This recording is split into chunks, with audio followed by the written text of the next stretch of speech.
Ibinunyag ngayon ng veteran actor-comedian na si Leo Martinez sa YouTube channel ng aktres na si Snooki Serna na bukod sa kanyang 5 anak, ay meron pa siyang isa.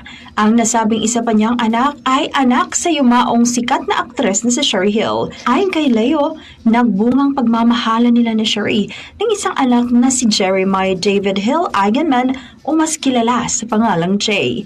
Isinilang si Jay noong January 19, 1987 at kasalukuyang naninirahan sa US kung saan nagtatrabaho siya bilang isang sound engineer. Nagkahiwalay sina Leo at Sherry noong 1 taong gulang pa lamang si Jay. Ibinahagi rin ni Leo na ang kanyang 6 na anak ay mula sa 3 babaeng minahal niya, 2 sa unang asawa, 1 kay Sherry at 3 kay Gina Valenciano na kapatid ng singer na si Gary V.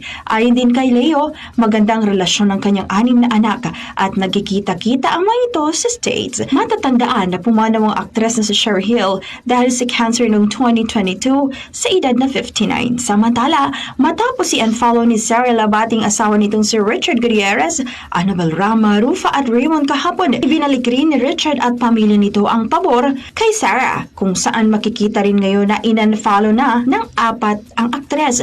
Makikita mismo sa Instagram accounts na ka-unfollow ang mga ito. Nagsimula ang pag-unfollow ni Sarah at kina Richard matapos mag-viral ang gastropub video ni na Barbie Imperial at Richard nitong nakalipas lamang na araw. Yan ang ating entertainment news. Alex Faraque, Tatak, RMN.